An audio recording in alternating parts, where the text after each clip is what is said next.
तो दोस्तों, पीछे अपनी जो ये वीडियो थी थोड़ी सी रुक गई थी टेक्निकल प्रॉब्लम की वजह से। तो आज फिर से उसी जगह से अपने स्टार्ट करेंगे। तो उसी जगह से स्टार्ट अगर करेंगे तो इसमें अंदर पहले मैंने बताया था अब नॉर्मल में टेकिकार्डिया, ब्रेडिकार्डिया और क्या बताया था, हाइपरपनिया। हाइपरपनिया होता है इंक्रीज डेप्थ, डेप्थ हो जाना, रेस्पिरेशन की डेप्थ बढ़ जाती है तो उसको क्या बोलते हैं, को बोला जाता है हाइपरपनिया। और टेकिपनिया क्या बोलते हैं, रेस्पिरेशन रेट का more than 24 breath per minute बढ़ जाना, उसको क्या बोलते हैं, टेकिपनिया। आई बात समझे। के बाद में आगे देखो, orthopnoea. Orthopnoea, patient patient breath breath only upright position, upright position. अगर पेशेंट अपराइट पोजीशन में रेस्पिरेशन कर पा रहा है तो उसको क्या बोलेंगे, उसको ऑर्थोपनिया बोला जाता है। आगे बात समझ में। आगे अपने बात करते हैं स्टेटोरस रेस्पिरेशन के बारे में। स्टेटोरस रेस्पिरेशन की बात करें तो इसके अंदर क्या होगा, स्टेटोरस जो रेस्पिरेशन जो होता है इसकी बात करें तो इसके अंदर क्या होगा, नोइजी ब्रीथिंग क्या रहेगा, नोइजी ब्रीथिंग क्या रहती है, नोइजी ब्रीथिंग रहेगी। और क्या क्या रहेगा इसके अंदर, नोइजी ब्रीथिंग के साथ साथ में इसके अंदर जो रहता है, showing showing in air passage the mucus filled airway. Airway के अंदर म्यूकस बड़ा हुआ है, उसमें से एयर पास करती है तो नोइजी ब्रीथिंग आती है, उस टाइम उसको बोलते हैं स्टार्टोरस रेस्पिरेशन बोला जाता है। एग्जाम में पूछा जाता है कि ये किस कंडीशन में आती है, तो ये आती है एक्यूट एल्कोहोलिज्म में। एक्यूट एल्कोहोलिज्म में, एक्यूट एल्कोहोलिज्म में कौन सा आता है, स्टार्टोरस रेस्पिरेशन आता है। इसके बाद में देखो स्टाइडर। स्टाइडर की बात करें तो ये कैसी साउंड रहती है स्टाइडर, तो इसके अंदर क्या होगा, ए ह्रास ह्रास साउंड रहती है। वाइब्रेटिंग वाइब्रेटिंग थ्रिल साउंड क्या रहेगी, थ्रिल साउंड। वाइब्रेटिंग, ह्रास, ये थ्रिल साउंड रहती है। और इसके अंदर मोस्टली किस में आती है, ये जो साउंड आती है ये लैरेंजाइटिस में आती है, लैरेंजाइटिस के अंदर। थोड़ा सा देखो एक बार, देखो क्या होता है, ऐसी जो साउंड आती है ये किस में आती है, देखो नोइजी ब्रीथिंग। नोइजी जो ब्रीथिंग होती है, जो जिसको क्या बोलते हैं, स्टार्टोरस रेस्पिरेशन बोला जाता है। नोइजी ब्रीथिंग आएगी और शोविंग किस में होगी, एयर पासेज होगा किस में, फील्ड, जो म्यूकस क्या हो जाएगा, म्यूकस जब फील्ड हो जाता है किसके अंदर, एयर पासेज के अंदर, तो उसको क्या बोलेंगे, उसको बोलते हैं म्यूकस। म्यूकस फील्ड हो जाए एयरवे के अंदर तो उसको बोलते हैं स्टार्टोरस रेस्पिरेशन बोला जाता है। आई बात समझ में। इसके साथ साथ में स्टाइडर जो साउंड आती है वो ह्रास साउंड होती है, वाइब्रेटिंग होती है, स्ट्रिल साउंड होती है। और ये किस में आती है, सबसे ज्यादा लैरेंजाइटिस के अंदर आती है। आई बात समझ में। इसके बाद में अपने बात करते हैं रेल साउंड या फिर रेल बोलते हैं इसको, रेल साउंड बोलते हैं। इसके अंदर क्या होगा, रेल साउंड की बात करें तो abnormal abnormal bubbling sound in the airway, air pass, air passage in the fluid filled, fluid या फिर फ्लूड फिल्ड हो, उसके अंदर अगर एयर पास होती है तो उसको क्या बोलेंगे? फ्लूड की जगह अपने फ्लूड तो बहुत ज़्यादा हो जाएगा, यहाँ पे अपने बात करेंगे फ्लूड की जगह म्यूकस। म्यूकस से एयरवे के अंदर जब म्यूकस होता है और उससे जो बबलिंग साउंड आती है अब नॉर्मलिटी से, तो उसको क्या बोलेंगे? उसको बोला जाता है रेल साउंड। उसको क्या बोलते हैं? रेल साउंड बोला जाता है। तो ये क्या होगी? एयरवे से जब भी एयर पास होती है उसकी वजह से बबलिंग जो साउंड आएगी वो कैसी रहेगी? रेल साउंड, या फिर इसको बोलते हैं रेल साउंड। व्हीजिंग साउंड, व्हीजिंग साउंड का एग्जाम में सेकंड नाम पूछा जाता है, इसको बोलते हैं म्यूजिकल साउंड। इसको क्या बोलते हैं? म्यूजिकल साउंड भी बोला जाता है, म्यूजिकल साउंड। के साथ साथ में इसको और क्या बोला? बिस्लिंग साउंड। क्या बोलते हैं? बिस्लिंग साउंड।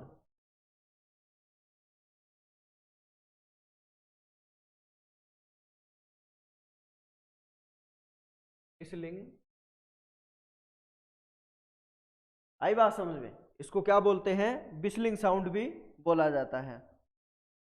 इसके साथ साथ में अगर बात करें तो ये जो मोस्टली जो आती है ये बीजिंग साउंड, ये मोस्ट कॉमन आती है अस्थमा के अंदर, अस्थमा के अंदर आती है। अस्थमा की बात करें तो इसके 3 क्लासिकल ट्राइड रहते हैं अस्थमा के। इसके अंदर एक तो क्या रहेगा? बीजिंग साउंड रहेगी, बीजिंग साउंड, और क्या रहेगी? ये विस्लिंग साउंड तो होगी, विस्लिंग। एक तो जो अस्थमा का जो ट्राइड होता है इसके अंदर क्या आएगा? अस्थमा में ट्राइड के अंदर विजिंग साउंड आएगी। एक होता है डिजनिया और एक होता है इसके अंदर कफिंग। ये क्या होते हैं? 3 क्लासिकल साइन होते हैं अस्थमा के, जिसके अंदर क्या आती है? विजिंग साउंड आती है। आई बात समझ में? इसके बाद में अगर आगे बात करें तो एयर हंगर, एयर जो हंगर होती है उसके अंदर क्या क्या रहेगा? एयर हंगर की बात करें तो इसके अंदर देखो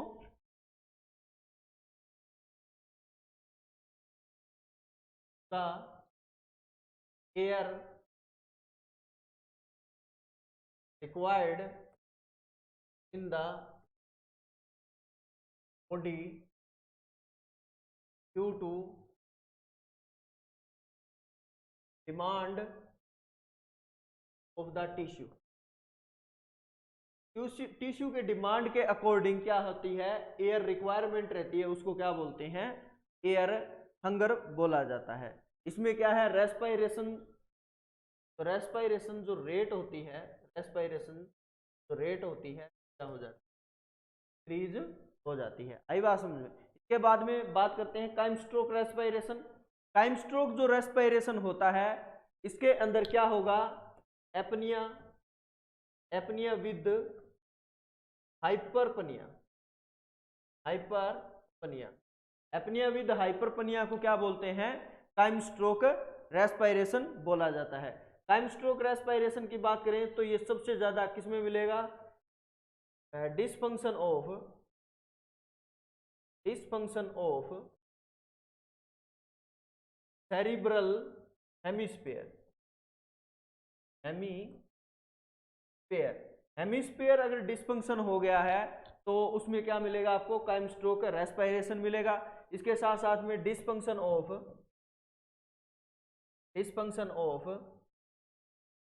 बेसल गैंग्लिया, बेसल गैंग्लिया अगर डिसफंक्शन हो गया तो उसमें भी क्या मिलेगा आपको? Time stroke respiration. Time stroke respiration से एग्जाम में पूछा जाता है एपनिया विद हाइपरपनिया। एपनिया क्या होता है? एपनिया होता है टेम्परेरी सीजेशन या temporary stoppage of the respiration. के बाद में डिजनिया क्या होता है? डिफिकल्टी इन ब्रीथिंग, डिजनिया क्या होता है? Difficulty in breathing. ब्रीथिंग में डिफिकल्टी हो जाए तो उसको क्या बोलते हैं? डिजनिया बोला जाता है। इसके बाद में बात करते हैं साइनोसिस की। साइनोसिस क्या होता है? Blue discolouration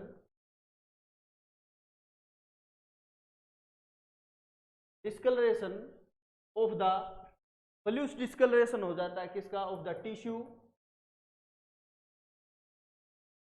due to decrease O2 in the blood.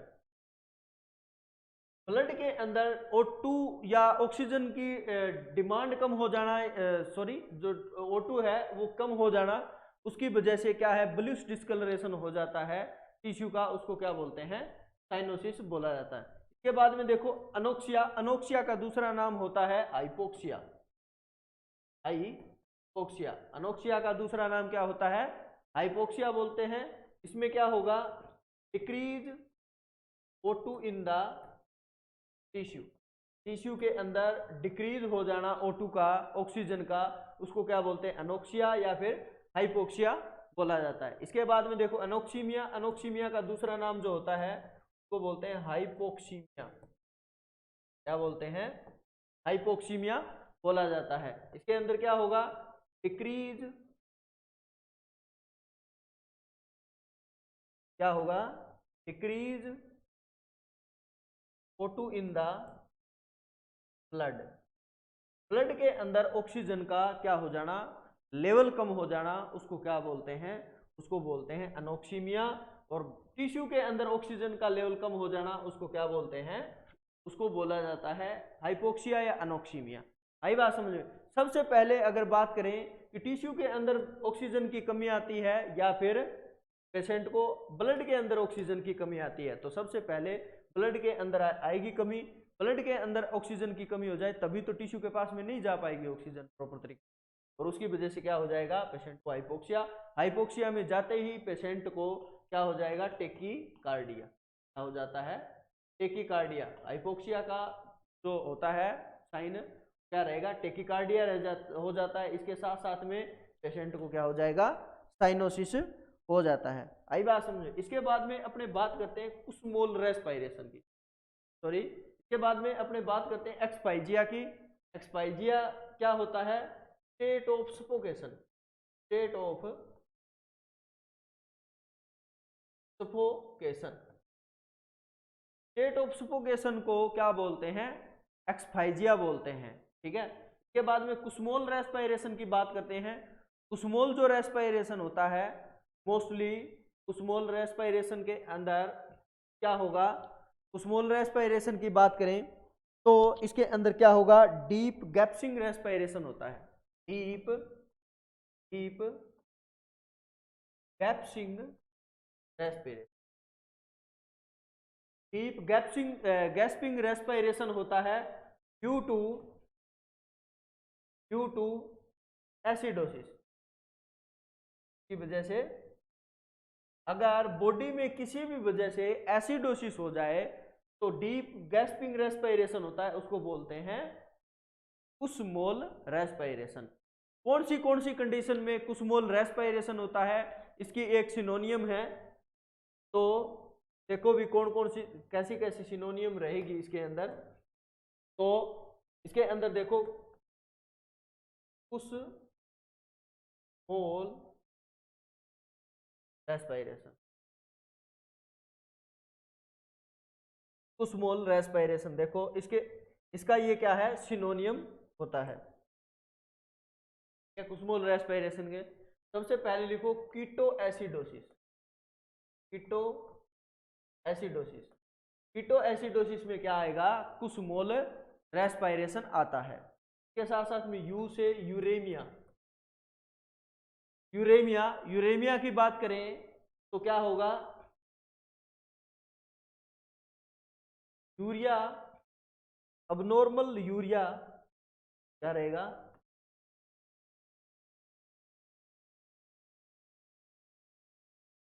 Abnormal urea increase in the blood, blood के अंदर यूरिया बढ़ना स्टार्ट हो जाए, उसकी वजह से एसिडोसिस होगा पेशेंट को, और उसमें क्या होगा, कुछ मोल रेस्पिरेशन आता है। एस से होता है सैलिसिलेट, सैलिसिलेट टॉक्सिसिटी। अगर पेशेंट को सैलिसिलेट की टॉक्सिसिटी हो, एक ये क्या है, मेडिसिन है, इसका दूसरा नाम होता है एस्पिरिन। एस्पिरिन का दूसरा नाम क्या होता है, सैलिसिलेट। और सैलिसिलेट की टॉक्सिसिटी हो जाए तो उसकी वजह से भी क्या होगा, उसकी वजह से भी कुछ मोल रेस्पिरेशन होता है। उसके बाद में एस से एक सेप्टिसीमिया। अगर किसी को भी सेप्टिसीमिया हो जाता है तो उसकी वजह से क्या, कैसा रेस्पिरेशन आता है, कुछ मोल रेस्पिरेशन। सेप्टिसीमिया क्या होता है, ब्लड इन्फेक्शन को बोलते हैं, ब्लड इन्फेक्शन को क्या बोलते हैं, सेप्टिसीमिया बोलते हैं। एम के अंदर, एम से मैथेनॉल, मैथेनॉल टॉक्सिसिटी या फिर पॉइजनिंग। अगर मैथेनॉल की पॉइजनिंग हो गई तब भी पेशेंट को क्या होगा, स्मॉल रेस्पिरेशन। ऐसे होता है ethanol toxicity, sorry aldehyde toxicity, ethanol नहीं, एल्डिहाइड की toxicity, aldehyde, aldehyde poisoning, aldehyde poisoning. अगर एल्डिहाइड की पॉइजनिंग हो गई तब भी इस पेशेंट को क्या होगा, स्मॉल रेस्पिरेशन। एल से lactic acidosis, lactic acido, lactic acidosis हो जाए तब भी क्या होगा, कुछ मोल रेस्पिरेशन। इन कंडीशन में KUSSMAL कुछ मोल, इन्हीं कंडीशन में क्या होगा, पेशेंट को क्या होगा, कुछ मोल रेस्पिरेशन। जैसे के से पड़ता है keto acidosis, like a diabetic keto acidosis, आपने नाम भी सुना होगा। डायबिटिक कीटो एसिडोसिस कॉम्प्लिकेशन होता है डायबिटीज फर्स्ट का, आई बात समझ में। यूरेमिया, ब्लड के अंदर क्या बढ़ना स्टार्ट हो जाए, यूरिया बढ़ना स्टार्ट हो जाए, उसको बोलते हैं यूरेमिया। सैलिसिलेट किसको बोलते हैं, एस्पिरिन को बोलते हैं। इसकी टॉक्सिसिटी हो जाए, उसकी वजह से एस से दूसरे से सेप्टिसीमिया, ब्लड में इन्फेक्शन हो जाए तब भी कुछ मोल रेस्पिरेशन आता है। और एम से मैथेनॉल की टॉक्सिसिटी हो जाए या फिर पॉइजनिंग हो जाए। आपने सुना होगा कि जहरीली शराब से 2 की या 3 की मौत हो जाती है, ठीक है। तो इस कंडीशन में वो जो क्या है, जहरीली शराब क्या है, ये मैथेनॉल ही होता है। इसके साथ साथ में ए से एल्डिहाइड पॉइजनिंग और एल से लैक्टिक एसिडोसिस, ये रहता है कुछ मोल रेस्पिरेशन। तो इस वाइटल साइन के अंदर आपका ये रेस्पिरेशन जो टॉपिक है ये कंप्लीट होता है। आज के लिए बस इतना ही, आगे नेक्स्ट वीडियो में बात करेंगे ब्लड प्रेशर के बारे में। Thank you.